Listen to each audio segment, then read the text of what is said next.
Hello everyone. I figured out how to go live and I'm here now.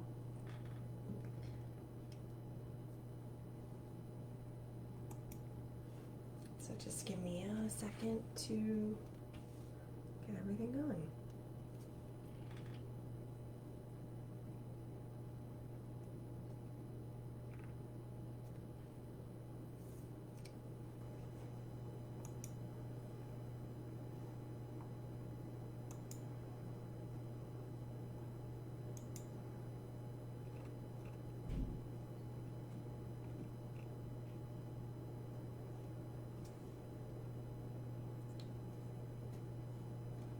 I hope everyone is doing well. I'm really excited to be here.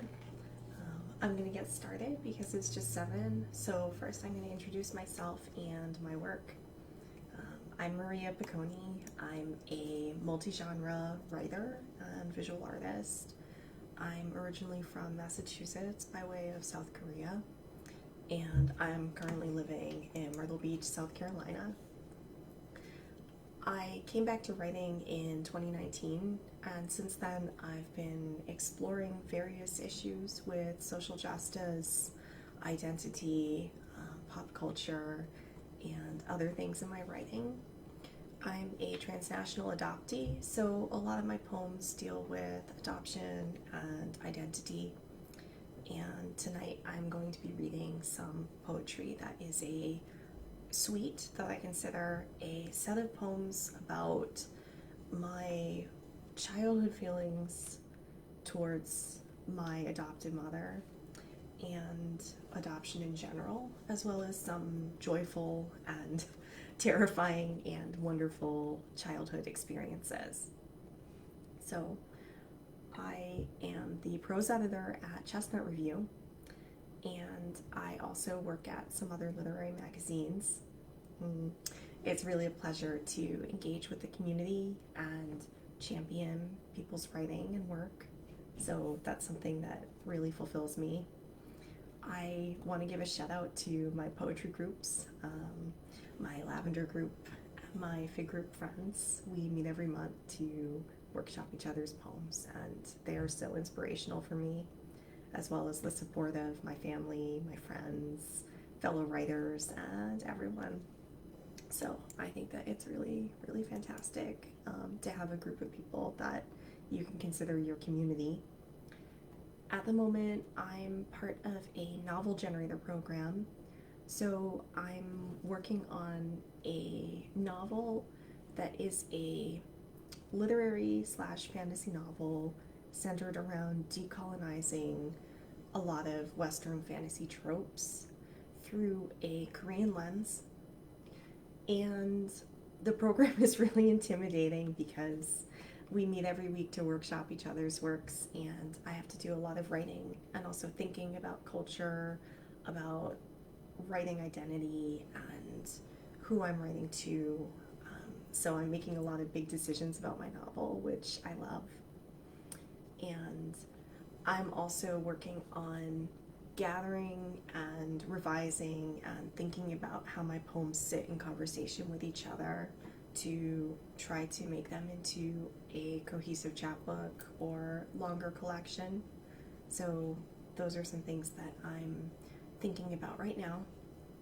I'm also working on a flash chapbook related to kind of a sci-fi slash literary take on adoption and on identity. So that's something that I'm having fun doing in my free time.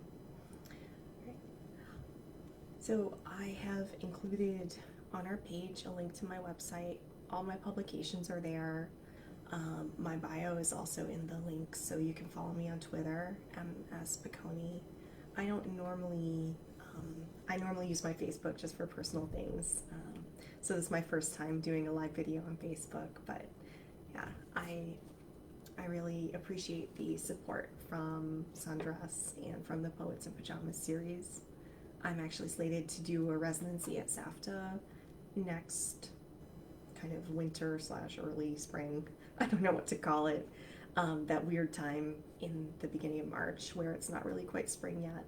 So I'm really looking forward to that, and that will give me some time to sit and work with my current projects. All right, so without further ado, feel free to post questions and comments in the chat. I'll be reading and monitoring that.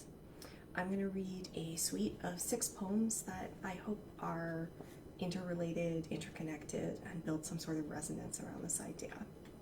So the first one is called To Fievel from An American Tale.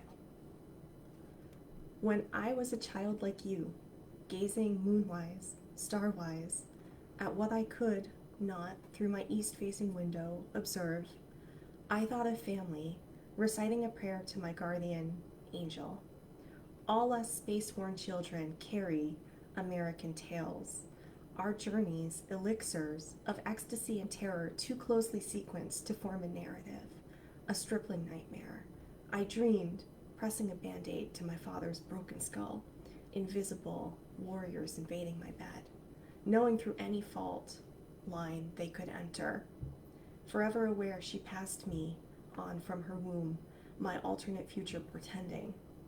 Angel of God, my guardian dear, to whom God's love commits me here, ever this day be at my side, dislocating me from her body like a fallen star, knowing womb's night as the flight from Seoul to Boston.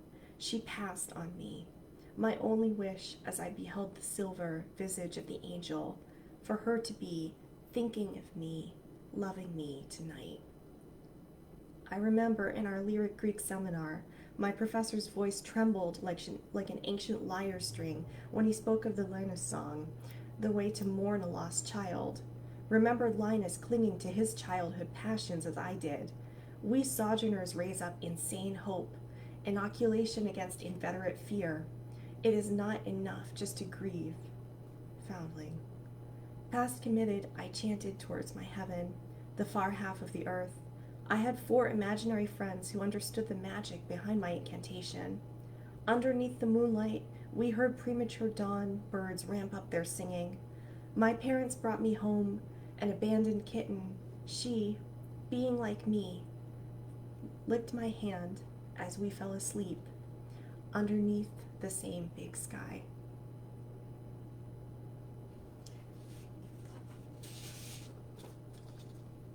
For my own 34th birthday. There are 2 kinds of dust, 2 twins. I wear a lost twin around my wrist. Duality is a twin. There's old women and girls, no in between. My land, the lamplight bursting around occupied hotel rooms in the flickering city. It's a microaggression to ask where I'm from. Sea whispers. You had too much poise for 15 years on your first flight alone. What broke when your mother shoved you from the nest? I am not exactly welcome in you. You incorporate me like a necessary evil, so much trash pressed to your white skin. You dropped me whole down your gullet, swallowing a gallon of Guinness and a chaser of soju to welcome, ambiguously, me. Implies bearing myself, kayaking from mother's womb to another's welcome. Deslocamento, I'm translating this word as a type of movement, spatial uncentering, bewilderment, destabilization. Don't lie and tell me I would have, you say now, would have been welcome to stay. A child born of 2 strangers' passion, ennui, or desperation so thick it choked them, or so bodily, commonplace, it existed to be quenched. Don't pretend you saved me and never assume you can bring me back. I simply moved, chess-like, from one deslocamento, wretched future to another. I am my own twin, a Gemini of what-ifs, suffering the night flight in darkness, lights on in the new city. Born twice, once this prideful month, once in October, taking my first breath in the international terminal. Am I a boomerang who will come to rest in the hand of a mother, or a rock to be hurled at the sea and unwelcome? I am a FedEx dispatch. I am a telegram to a lover across the globe. I am a chess, move and countermove. But when you ask me the simplest of ideas, where did you come from? Where were you born? Where? I can say it in 12 languages, but I can never answer.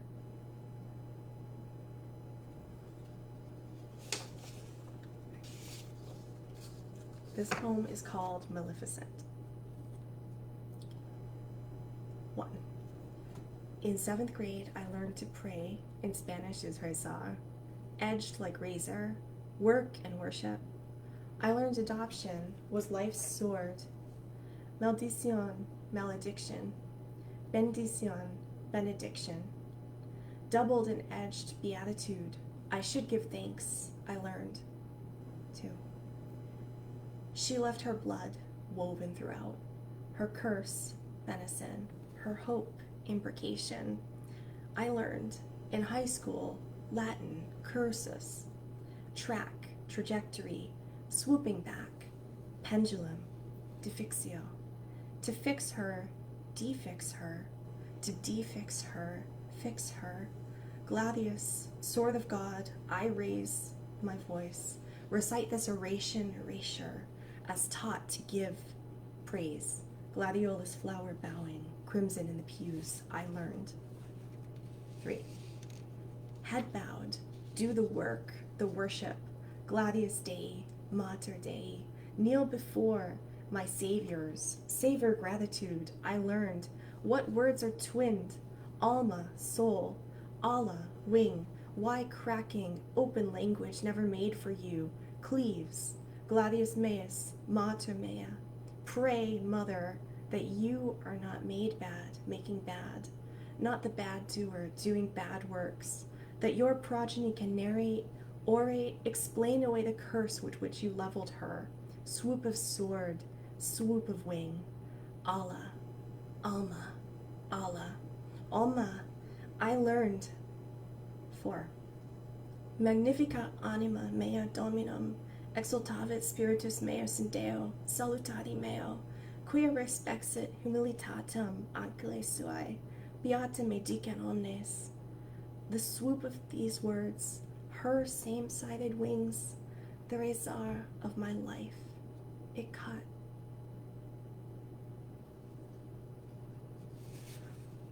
Thank you. This is an untitled poem that needs a title. I don't know if it will have a title, but we'll see. At play, I hand-braided origin stories from popsicle sticks and glitter pipe cleaners, too marooned from the coast of my birth, the shore of my family, the shoal of a certain reef. And what the universe gave me back was the trailer. Seabrook, New Hampshire, salt waves colliding around me, rocking in me the sand pail of my heart, Hampton Beach sludge sand in my gut. To me, the stars were not a river, but grains of time lost as I cavorted on the painted horse at the campground playground. Maria, big sound, my mom's best friend would shout, smashing coconut into pineapple in her Hadron machine. And when my mom tucked me in, I'd recoil. Mom, you have booze breath. Though all the kinetics of the ocean would not bear back that which I ceaselessly lost, if I could ride fireworks and fried dough highs, I could at least return home for a while. If the pop rocks of a station wagon crunching sea road can't take me there, what can? Once, I cried all the way home. Those 1.1 hours atypical for me, a kid who had borne all in silence. And my mom discovered I had stolen those roadstones in my diaper, hiding away the heavy weight of a child's sorrow. Oh, how it looks the same on Google Earth. I am not the same, that tanned and beansprout body. Yet I imagine in my old age I will hold these threadbare memories of my parents, of the magic forest and beach. And if you invite me there, hell yeah, I'm down.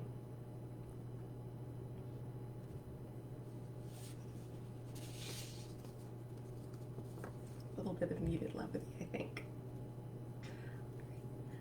This next poem is called Her and Me, Hane.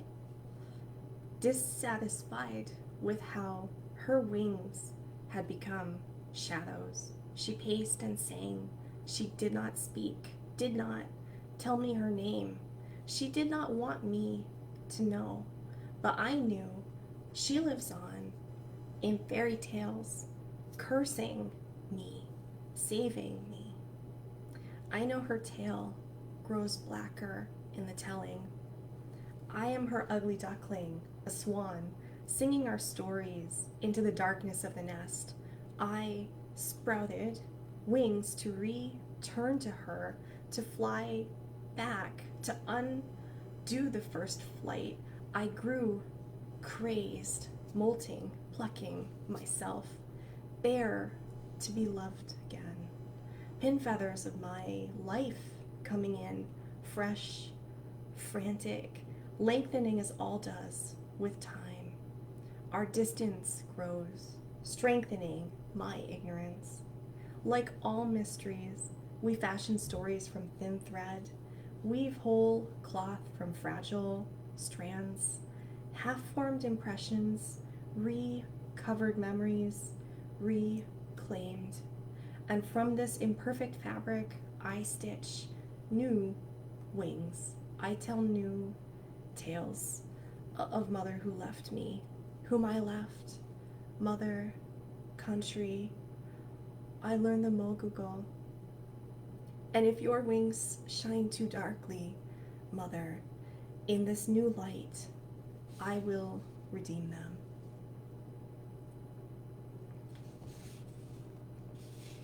All right.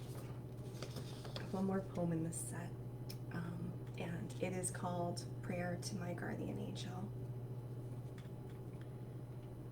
In my childhood bedroom, moon silvered, birds caught fire at dawn, light reflected in her face on the wall, her eyes closed, willfully, Madonna, Mama. She taught me to pray what cannot be narrated, orated, explained away. I cried to her at night alone while my parents slept. Told me always, you must have faith in this thing bigger than you, that God did the right thing, that I did the right thing. I ask for answers. There is no answer. She will not answer. She cannot answer. She does not know you. She prayed along with you every night that she did the right thing, that God did the right thing, that I do. Thank you.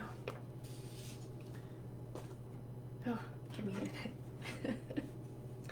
I've only read that poem a couple of times, but it's very meaningful to me. So I just wanted to say thanks to Moonchild Magazine, who published To Fievel from an American Tale, Queen City Review, who published for my own 34th birthday, Maleficent I've just been working on, so I wrote a new version of that this week, and the other poems are unpublished as well. So that's that. I have some other poems that go on this theme. There's one called, I think, Korean Immersion or Language Immersion. I forget what the final title is. That was published by JMWW, that also deals with this kind of mother, country, God dynamic. I'm working on some things now that are both humorous and hopefully a little emotional, dealing with the topic of learning Korean and learning to be Korean. So I'm trying to inject some humor and different takes on the topic, because of course nothing in life is just sad forever. A poem that I really admire is Lee Herrick's How Music Stays in the Body from his collection Scar and Flower. So that's something that I read that was really meaningful to me, that I think it is something that I think about when I write some of these poems. So we have, I think, about 10 minutes to do a Q&A. but I'll just kind of jump in. I know that they said the chat was going to be a little delayed from where the stream is, so yeah, I like to take a lot of different things from pop culture, from my own experiences, and try to figure out some way to start from there, to lean into a poem. Sometimes a single word or concept or image comes to me. Like when I was a child, I did have one of those plaques that's like prayer to your guardian angel, and it has the prayer on it. So it was on my wall next to my window in my childhood bedroom, and my window faces east, so every night the moon would kind of be shining in there, and I would pray very earnestly to my guardian angel. The word deslocamento was obviously really important in formulating for my own 34th birthday. It was just something that stuck in my mind as both a spatial movement, but also something that really captured that experience in my thoughts of being yanked from one place to another without any say in the method or the why, and how that story keeps getting rewritten over and over again as the Korean government acknowledges slowly that thousands and thousands of adopted children were basically given to other countries. They were rehomed in some way. So there's a lot of things going on there. And yeah, sometimes I just like to think about the joy of childhood, the experiences that that we have. So it's really wonderful. Yeah. Also, thank you guys so much for coming. Yeah, I do have a Korean pop culture other thing poem that I think Jessica will recognize, and I'm really sorry to any viewers who are not able to hear very well, but if you want to send me a message on Twitter, I will certainly be able to send it to you, and then I'll get to your comment as well. All right, so this poem is called Loki and Me. It seems that all that was good has died and is decaying in me. This is from Disturbed, Down with the Sickness. The feels when you can look at the TV and say, that was low-key me. Not gonna lie, I'm not so whitewashed that I'm the only raven-haired sorcerer in a warrior king family. Not so colonized that my blood runs blue with frost runes and lightning blondes. I'm one generation removed from an Italian boy at a white high school, microaggressions passed on to me, Italian stallion, Italian Korean. I'm from a different war-torn country, bisected like the Bifrost under great ringing blows of geopolitics. But you opened up your hate and let it flow into me on screen, nauseated by the knowledge we didn't fit into a family, even one that wanted us. That struck me hard as Mjolnir. Was I not here to be entertained? As these little jokes tore a portal to the dark wilds of a heart, othered monsters for white heroes to beat down, and the world laughed at our ridiculousness, Hulk smashed into an outline of our broadest corners. We writhed in pain on concrete comfort, asking, what more than that? We painted the silver screen black, dealing with these changes, living with, and we became more of ourselves, more of contradiction. The world is a scary place. The 9 realms of silence rule strong. Race, colony, government, woken up, the demon in us, the truth. NGO, contractual, birth family, erased and reclaimed, you willingly fell. Mom, queen, dad, king, adopted, pawn. We can never achieve Nostos. We will always be homing back to that which never wanted us. And when I dream,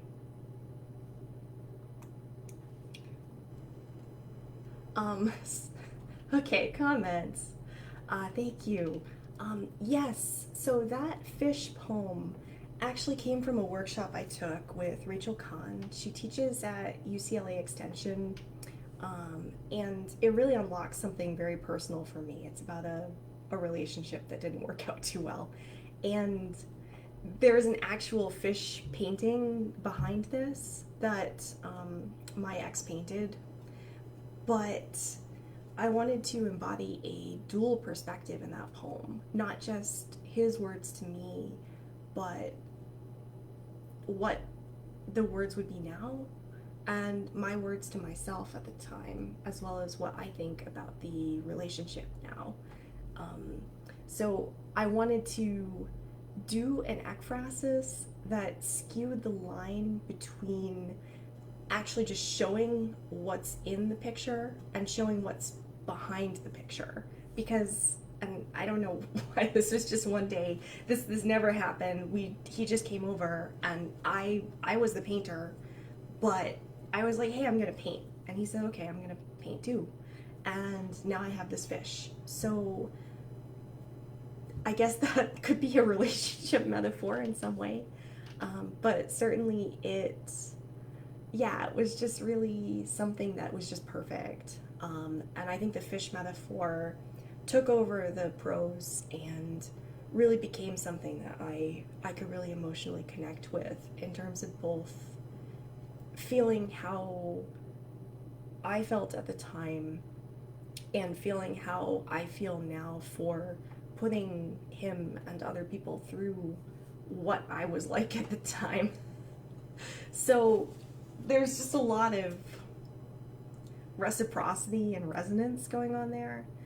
So I really cherish that poem.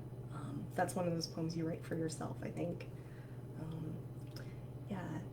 So Serena, thanks for your question. It is not, it really, I think it really heavily goes with some of my other themes. So I have shopped it, but I haven't gotten it published anywhere yet. I kind of stopped shopping it because it is part of my chapbook, and I need some poems that aren't published to be in my chapbook, which is, I mean, that's a thing that poets go through, I think. So I'm trying to keep some of that stuff held back. So now I have a whole list of like poems that I either tried to shop, or I'm trying to build in a lot more resonances, right? I mean, I think this poem can really stand on its own, but obviously there's no real mention of adoption or other issues directly in the poem. So I think that the resonances I build in other poems are something that allows the emotional heart of this poem to really, really stand out. And I think that it stands out anyway on its own, but I feel like if you didn't know my poems or my situation, then some things about the overall context might be unclear. And that is fine with me, because I think that this is a poem that I would use to end a section in a collection or end a chap. So I'm perfectly fine with letting it kind of just be by itself somewhere in this collection. And I'm actually leaning into like some of these poems, like Maleficent, for instance, and Her and Me. I don't think I will shop, because I really want to be able to build these crazy connections and use these motifs and tropes that depend on other poems in the collection that are clearer, or that tell more of a narrative rather than just relying on image and sound and cross references. Oh, thanks. Yeah. All right. I don't see any other questions. If there are any, I am happy to take them, but that's just my thought. I was in a place before where I kept writing poems and getting them published, and then I realized that, okay, that's great, but now I don't have anything for my collection because they want like 50% unpublished. So I'm trying to hold some of my stuff back. Yeah. So thank you so much for coming. Thanks, Kanika. I hope I'm saying your name correctly, but yeah, I really appreciate the chance and the support. All right. So I think that I'm going to end, but of course, come and find me on Twitter or send me an email or a message if you have any other questions, if you want to read the drafts or the poems, and I can point you to them for sure. All right, thank you so much. Good night, everyone. See you.